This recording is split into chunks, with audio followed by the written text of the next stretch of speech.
Good afternoon, Patriot Nation. Today is February the 18th. Today I'm going to talk a little bit about some of the stuff that has been going on up in Canada, a little bit more on the Russia-Ukraine conflict, and as well as some um, troubling possible data points that myself, as well as several other people, have kind of been noticing over the last couple of months here in the United States.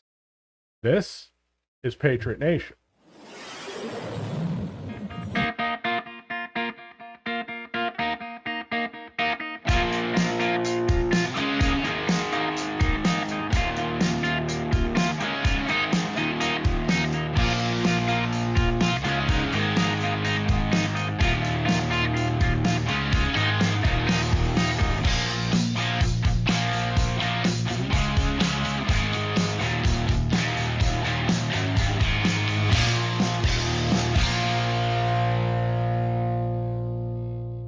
First up tonight, I was just kind of checking the flight trackers to see what was kind of going on this weekend, not only here in the U.S. but over around the Ukraine and in through kind of the Middle East. Because, as you know from my last video, and if you follow other patriots out here, like Monkeyworks, for instance, who specializes in all this flight tracking stuff, you'll know that there's been a lot of uh, movement of heavy lift aircraft moving U.S. assets, not only into the NATO countries, but also into the Middle East once again.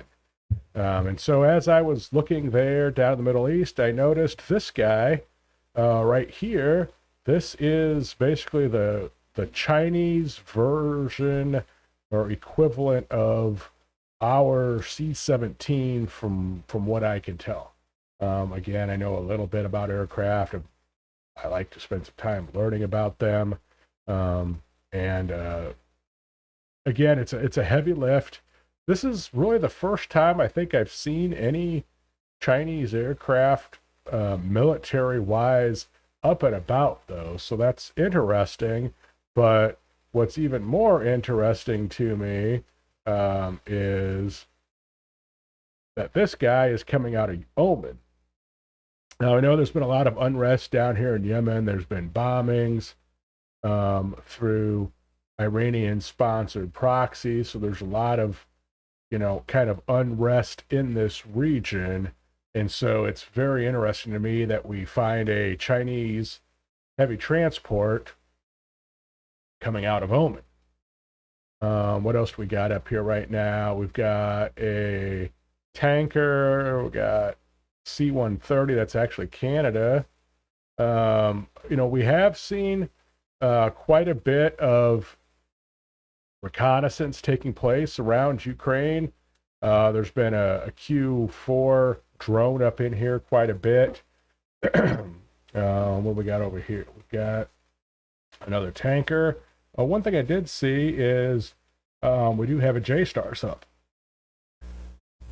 So this J-Stars, it's an E-8C, as you can see, has been doing some routes over here in Poland, right up to the Ukrainian border, and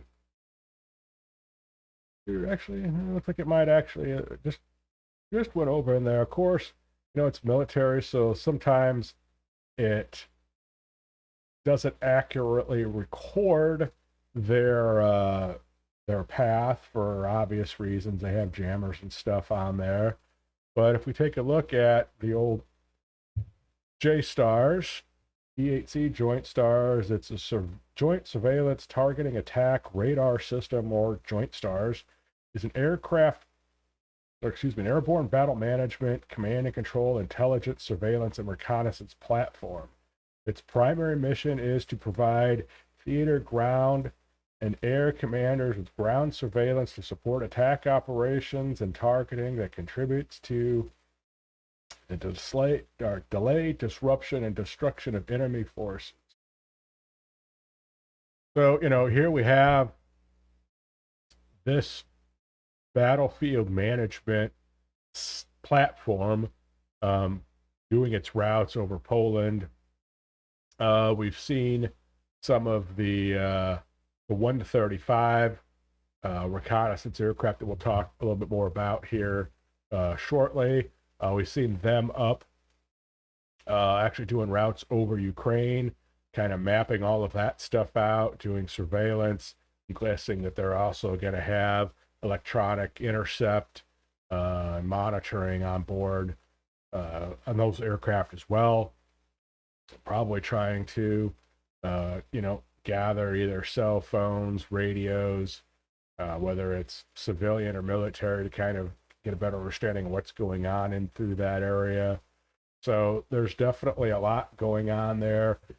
We've got, one of the separatist leaders calling for a full evacuation out of there.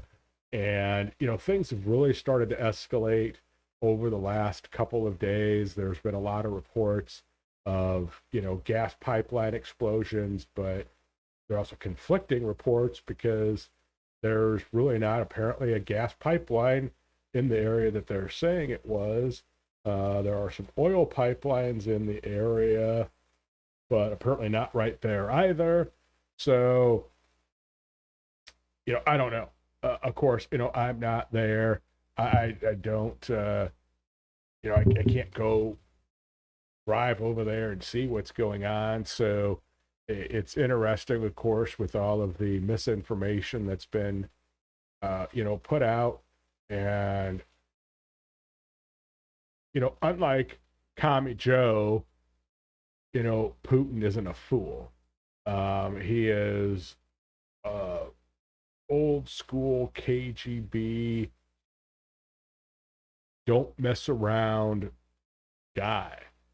He is very strategic. I don't think that the guy does anything that is not highly thought out and highly planned. And, I'm not a military strategist, but it seems to me like a lot of the things that he is doing, including, the misinformation and the misdirection of, withdrawing troops and all of this stuff is, straight out of the art of war. And he is definitely got Commie Joe and his woke generals, confused as to what exactly he's going to do, because that is what a strategic move is going to be. You're not going to telegraph to your enemies when and where you're going to do things. And in today's world of, aircraft like the 135s and the drones and satellite reconnaissance, it's not like it was, 60, 80, 100 years ago, 1,000 years ago, where you could, very easily provide misinformation as to where you're at and what you're doing. With all of these advanced reconnaissance platforms, countries like the United States have a huge advantage because you could easily position a satellite to grab intelligence. You could put a drone in place. You could put, a 135 or other reconnaissance aircraft in place, and you can map out and you could see exactly, what the battlefield is, where the troop placements are, what they're doing, whether they're moving forward or backward, whether they're strengthening or withdrawing. 100 years ago, you couldn't do that. It was more of, human intel. It was, you had to get on, 300 years ago, 500 years ago, you had a guy out there on a horse and looking around and writing back to inform people. Now we have that all in real time. So if he puts out the statement or the information that he's withdrawing, it's extremely easy to throw up an aircraft or reposition a satellite, and you could see, well, there were 100,000, troops, or there were 50,000 vehicles or whatever in these placements. None of them have moved. And in fact, it looks like not only is there the same amount, but there is possibly even more. So it's real easy to be debunked. The problem that we have right now is that this administration, as well as many other administrations around this planet, have proven that they can't be trusted because they are all being controlled by the deep state, and their war machine is in full sales mode. To be honest, I mean, it's all about the money. That's what it's always been about, these guys. And so they are doing everything in their power to push the war machine into action so that they can start printing out more and more money into their pocketbooks. And so it's very clear that a lot of the information that's being put out is not correct. The question becomes, is it being put out to not panic people? Is it being put out to push this agenda of pushing people into war? Is it being pushed out because they're just incompetent morons? Realistically, it's a little of all of the above, I believe, because you have a bunch of woke idiots that are in charge that are also deep state operatives that are under control of the people that are pushing the war machine to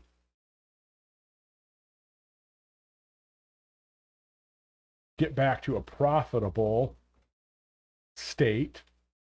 Under Trump, we didn't have any new wars. All of the war time spending pretty much ceased.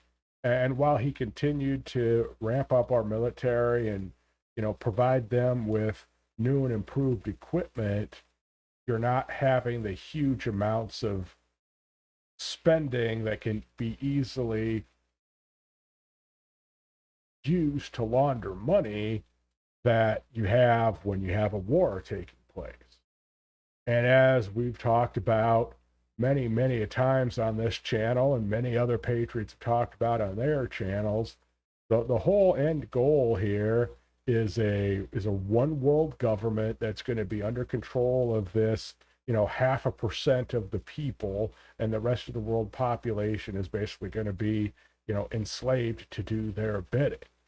And in order to have that happen, you have to have the instability, you have to have the unrest, you have to have government collapses to really push this whole one world government as the savior. And I still have hope that a lot of this is being accelerated because they are afraid that their time is limited, and this is kind of their last ditch hurrah to try to make this happen before they're caught. Speaking of the good old commie rats, there is a lot happening up in Canada right now. I've been hearing reports, Canadian Prepper, one of them, that has been talking about that there is a lot of kind of suspicious stuff going on up there. You've got the Red Cross calling independent businesses that have MREs and other, emergency type meals, and are willing to pay probably double or triple the value to get them into Ottawa as soon as possible. And when asked if these were for the truckers and the protesters, they were adamantly saying absolutely not.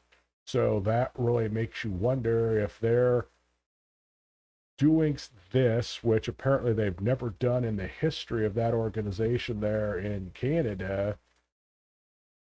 They're obviously no longer an apolitical organization. So if they're willing to pay that kind of money to get the food in there that quickly, what exactly do they have planned up there? Could it be that they're just going to be arresting a bunch of people and they need to have food for them? Or is there something bigger taking place? And with the tyrannical government measures that have been happening and martial law being declared, and all of these never before used emergency actions, they are basically branding all of these peaceful protesters that are tired of the tyrannical government oppression that is taking place in Canada. And by the way, opening up the eyes of millions of people that were probably still asleep to just what exactly is going on in this world. I think, probably millions of people have been red-pilled by what's going on here. And so you also have a video coming out of the government forces moving in and starting to attack and arrest protesters. We've heard and seen the video of them confiscating gas and making it illegal to bring gas to these guys. They've tried seizing funds that have been raised to help them out, to provide them with food and fuel and support. And so now that the martial law has been declared and the tyrannical government and Justin Trudeau, the scumbag himself, has basically made all of these peaceful protests illegal, which is ironic because, this is the same guy that took a kneel and talked about how wonderful BLM was and Antifa and how they were right on to, do all their protesting. So I guess it's perfectly fine if you riot and you loot and you beat the crap out of people and you kill and you injure people, as long as it's for the far left agenda. But if you are a peaceful protester that are protesting the freedom of everybody to make the choices that they want to make, oh my gosh, you're honking your horns. You're disturbing people. You're an insurrectionist. You're a terrorist. You're a horrible, evil, dangerous person. That is the kind of crap that the left wing of this planet is pushing, ladies and gentlemen. So many people make the mistake in thinking that this is just a problem here in America, and it is not. This is a worldwide problem. Liberalism, communism, and socialism are worldwide plagues that are destroying the lives of tens or hundreds of millions of people that are being oppressed, that are being victimized, that are being discriminated against because of the choices that they make to be center or right of center, or want the freedom to do what is best for them and their bodies. And that is unacceptable. And across the planet, people are starting to stand up to it, and in some cases have been standing up to it for the past several months. Unfortunately, here in America, everybody is still a lot of brainwashed sheep walking around like freaking zombies, doing whatever they're instructed by their masters to do. So we've got some video. First one I've got up on my MeWe, so we'll just we'll watch it from there. This is disgusting! Disgusting! Oh my god! They're now attacking different older people. Step up. There you go. Disgusting! You guys are disgusting!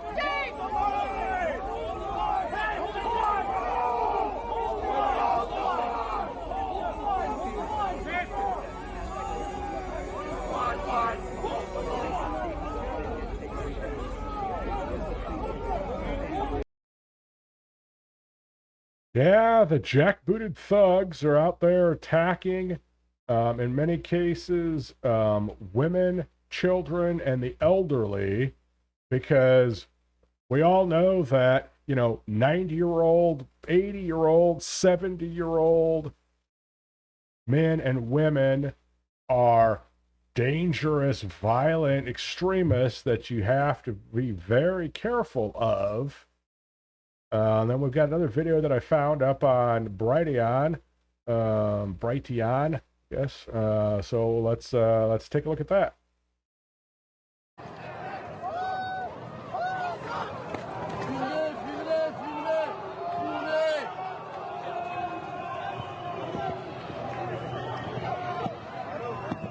Let me just pause this here for a minute. Can you imagine if the person on the ground was black or Hispanic or Asian and they weren't conservative? BLM and Antifa would be burning cities to the ground over this. But yet, because this person is a conservative, and I can't even tell, if they are white or black or Asian or Hispanic or anything else, but because they are a right of center or maybe even a center-oriented person, no one is upset about this, except for those of us that are center or right of center. This isn't being covered in the media. The communist propaganda networks are doing their best to cover this information up. They refuse to show this stuff, and if they do, it's a 5-second blurb about the insurrectionists in Canada and the violent extremists in Canada, and it's tainted to make these people sound like they're actually BLM or Antifa. But instead, BLM and Antifa that riot and loot and burn entire city blocks to the ground, have killed and injured, hundreds of people. Oh, they're just sweet, peaceful protesters. And the freedom truckers and their supporters who haven't done any acts of violence, and in fact, they have bouncy houses for the kids and, all this, the music, and, they're helping each other out, and they're not, they're cleaning up the trash. Oh, they're violent, dangerous extremists. And that's the problem of where the commie rat left in this world has gone to. We'll watch some more of this.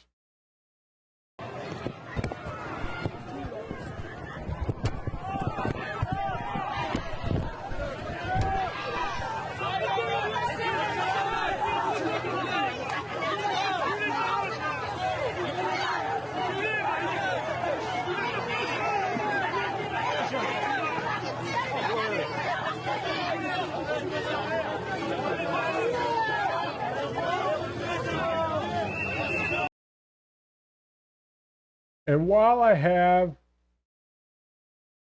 huge amounts of respect and support for law enforcement and the military, when I see shit like this, it really pisses me off, because this is exactly what happened in Nazi Germany, where you have all these jackbooted thugs that are just following orders, that are committing all sorts of unlawful acts by attacking the citizens for carrying out their rights. And it really bothers me that there are so many law enforcement officers in that video and all the other videos that are willing to follow these illegal orders to attack the citizens and to follow through with all of these illegal government orders and mandates from this communist scumbag and his administration. And I think it's one of the things that scares a lot of patriots like myself in this country is I would like to sincerely hope that the law enforcement and military in this country would not follow through with any unconstitutional and illegal orders given by a corrupt administration. But I think what's happening in Canada and countries around this world show that we have some concern to be had there. Because just following orders can quickly turn into a very dangerous situation. And when you have people that are going along with it, just like with this stuff, and just like with this stuff, they're just doing what they're told.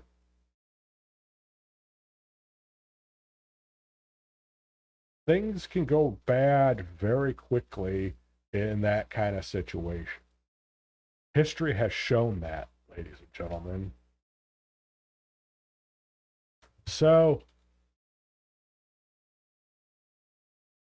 throughout the last few months, I have been talking about some of the things that I found. Monkey Works, once again, because it's aircraft tracking, has done an awesome job. I've shared some of Monkey's video on this subject and encourage you all to make sure you follow him because he is going to go much more in depth into this stuff than I can. But it's interesting because I've seen some of this stuff. I don't have the ability to follow this, throughout the day, every day, like Monkey does. And so I have not been able to catch a lot of it. I catch it here and there, and I see it on his channel as well. And it's interesting to kind of, look at the stuff that I've seen and kind of my thoughts on it, and then kind of compare that to the stuff that he finds and puts up there. And a lot of the information ends up being validated for me. And, I look at Monkey as kind of the expert when it comes to this stuff just because of his background and the amount of time and research that he puts into this. And so when I have a thought and he validates that, then it is a little bit more reassuring for me when I'm sharing this out with everybody. And so, over the last few months, I've talked about, and, again, Monkey Works has also talked about it. There's been other people that have talked about it as well, but there's been a huge amount of activity going on here in the United States as far as reconnaissance taking place. A few videos ago, I showed some of the reconnaissance aircraft down kind of in between Cuba and Venezuela. We've had a whole crap ton of P-8 sub-hunters as well as the 135s going up and down the East Coast. We have a crap ton of air refuelers that are up over the East Coast. So when you have sub-hunters, reconnaissance aircraft, and a whole bunch of tankers, which means most likely a whole ton of fighters up, those are a lot of concerning situations. Add into that we've seen the sniffer helicopter that has been doing reconnaissance throughout the East Coast as well. And lately, I've started to kind of see that we've got some 135 activity happening down off New Orleans and down in, through, wrong direction there, Louisiana, Texas, down here in the Gulf Coast.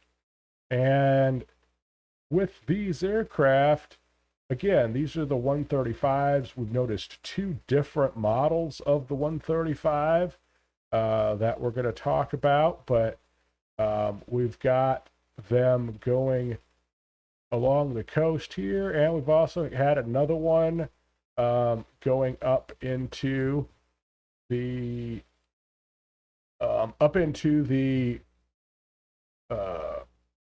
Arkansas, Louisiana, in inland. Brain's not working today. I haven't had enough coffee apparently. They're based in Texas, so the whole Texas part is to get where they're going in these. But you can see it starts out, it goes up, comes back down, does a loop, goes up, and comes down. But when you got this off from the coast, we know that there's a huge amount of shipping that is coming in to New Orleans now to try to get stuff in, since we got that mess out in California. But you've got the same type of activity taking place on the East Coast. And the thing that is concerning about this is that you've got big cities that are here. You've got waterways that go up into the country more, especially when you start looking at like the Mississippi River. The Mississippi River, you can come in down here, right off the coast. You could come up, you can go right into New Orleans. You can go up to Baton Rouge. It goes all the way up, to basically the central part of the country, all the way up to, the northern part of the country. So one of the things that is concerning is you have, Club Ks, which are basically big container-based missile systems. You've got, shipping containers that can carry other types of, weaponry and explosives that could easily be put onto a ship and transported up these waterways into, the central part of the country a lot easier. And I think when you're looking at a pattern, down in this area, and then now a pattern up in this area, and similar stuff taking place, on the East Coast, where they're going along kind of this area down and through here, and then also, with the sub hunters and the 135s, and then also, going up and down these big waterways. And then on top of that, you've got the sniffer helicopter going through a lot of these areas and hitting a lot of these bigger waterways too. It seems very obvious to me that they have a very big concern about a threat being brought in via some sort of water-based delivery system. And, when you look at the fact that, you don't need a huge boat to carry a shipping container or two. They're 50 feet, 40 feet long. They're, whatever they are, 10 foot wide and 7-8 foot tall. They carry them on semi trucks.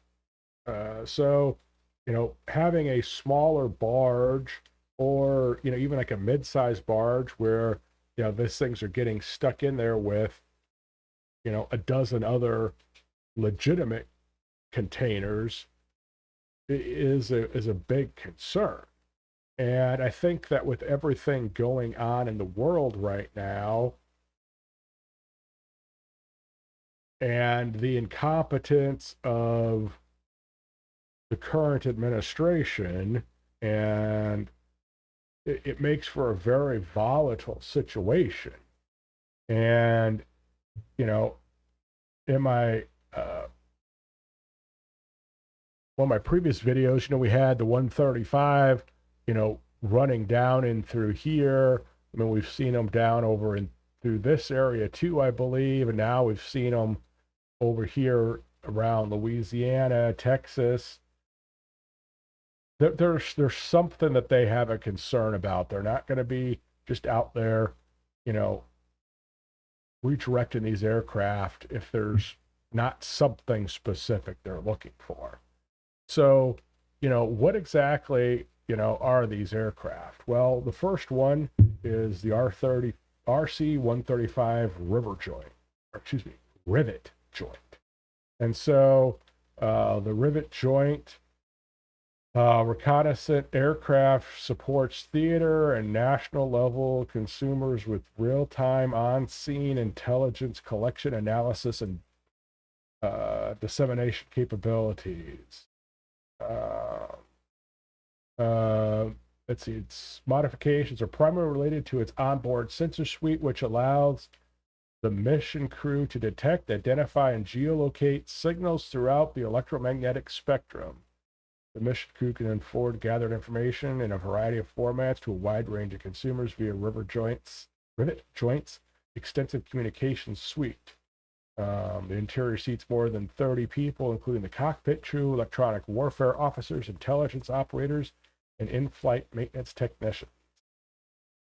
So if you look at this thing, I can't mouse over it because it's going to take away the picture.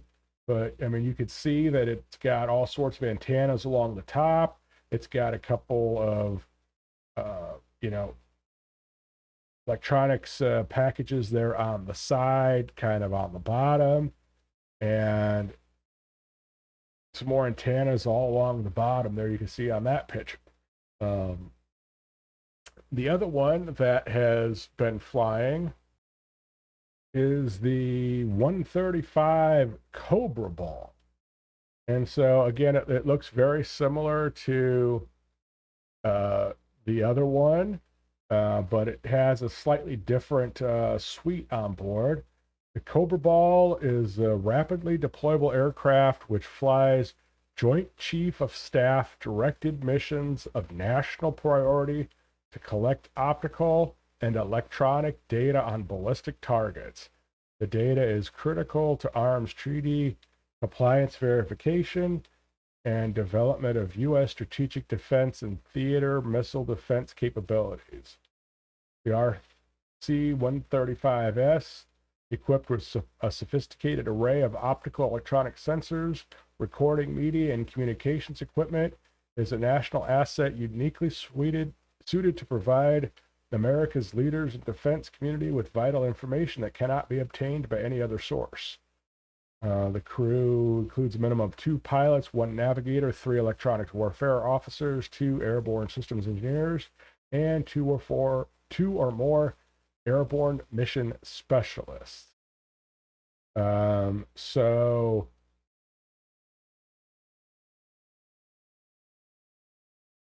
when you're looking at what this thing is optical electronic data on ballistic targets, it really makes me wonder why we have those aircraft flying down here. I forget which one was down, which one was which. Oh, this is the Cobra Ball. So this is the Cobra Ball that was down here. The rivet joint was the one that was, where'd it go? This one over here was the rivet joint.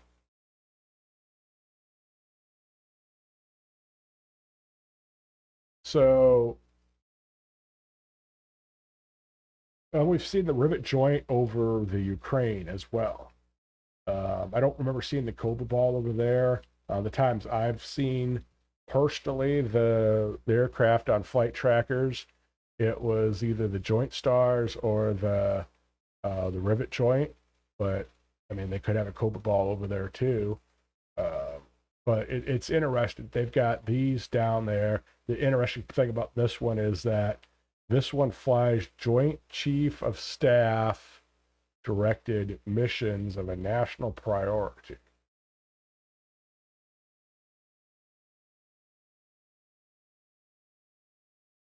Some interesting thing too, I was looking here, we have the Cobra Ball we just talked about.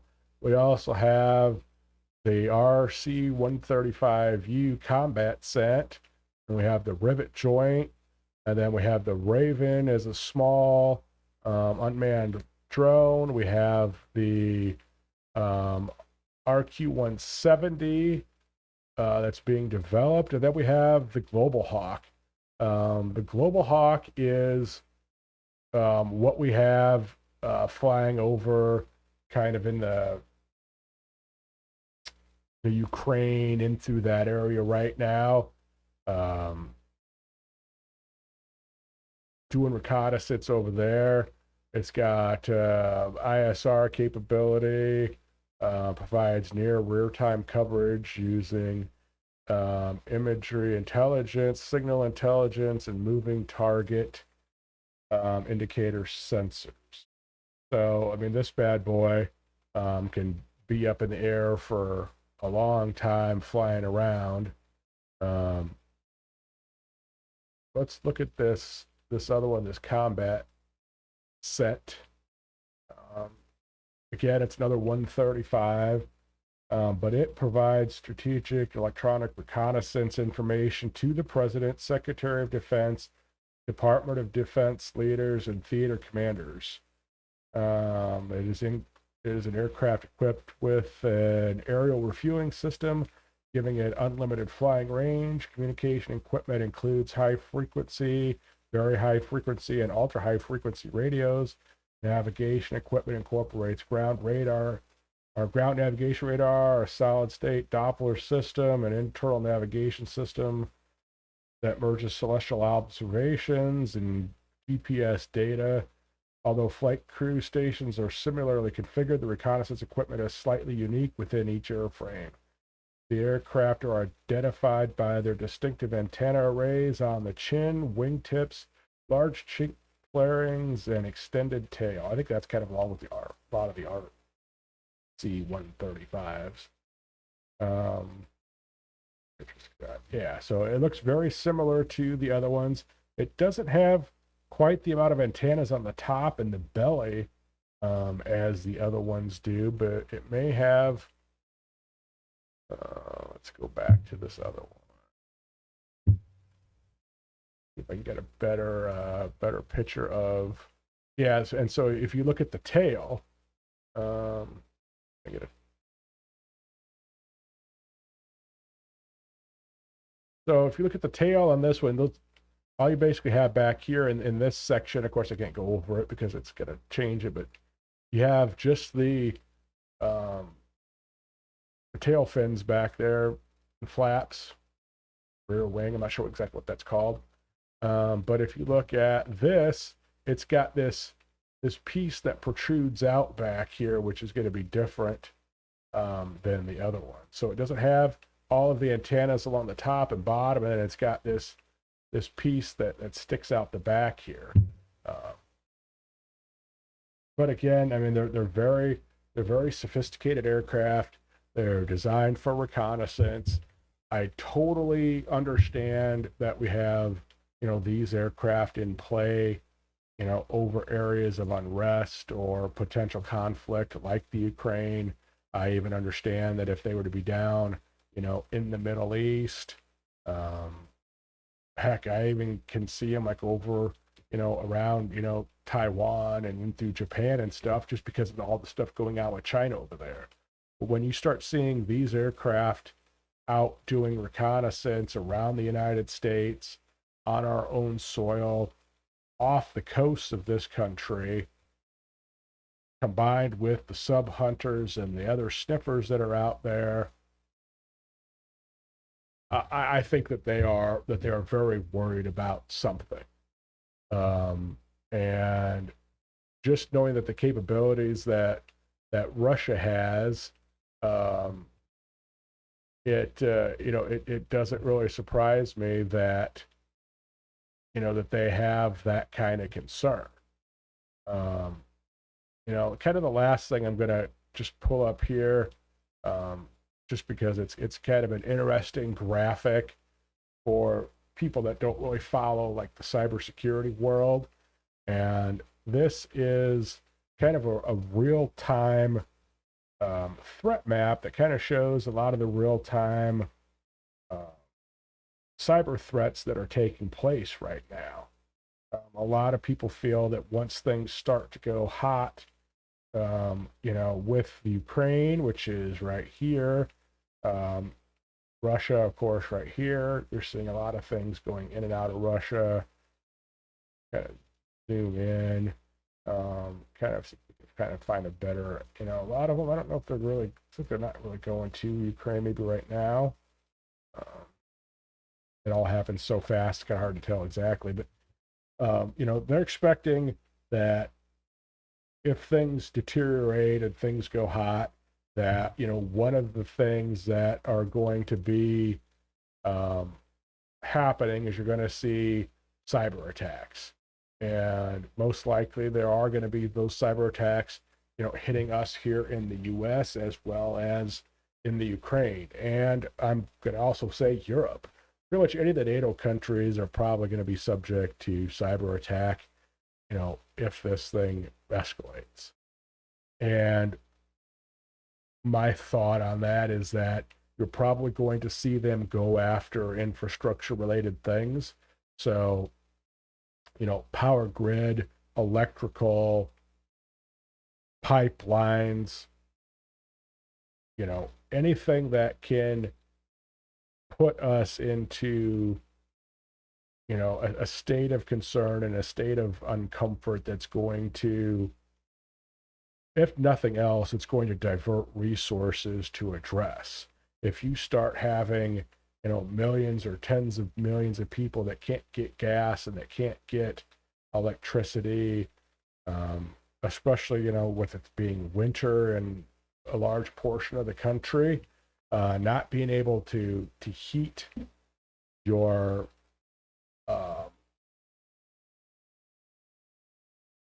house, your business, not being able to have power to run your business, that, hospitals, I mean, that's a huge concern. And so when you start to see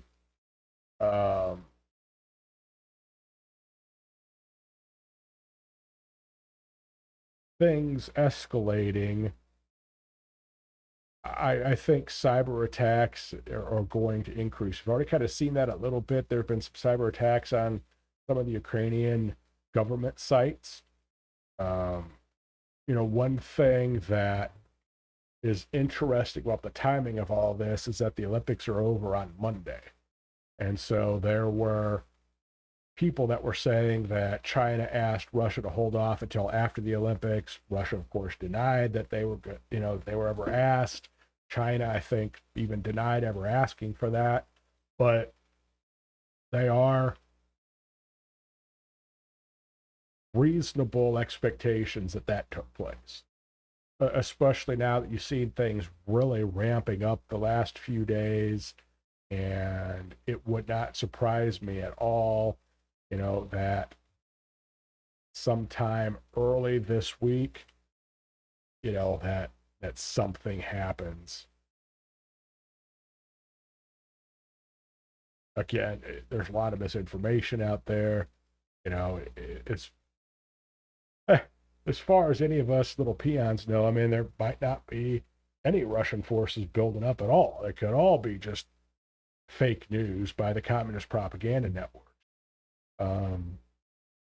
Again, my last video, we went through a bunch of the stuff that, of reasons why Ukraine is a major asset for the deep state.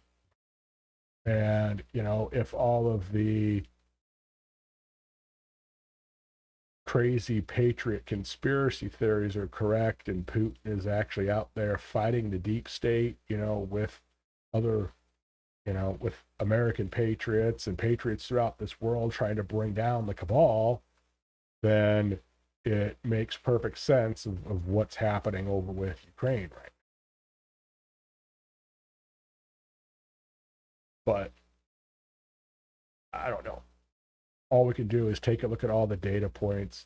We can think about and prepare for the scenarios that are going to take place. And in my reality, in my world, the things that I look at from this is that, you're most likely going to see supply issues again. You're going to see gas prices skyrocket. There are folks, pundits, what do you want to call them, and the communist propaganda, outlets that are talking that this is going to push gas to $7, $8 a gallon. I see. So, prices are already up like 40% since Commie Joe took office because of all of his bull crap.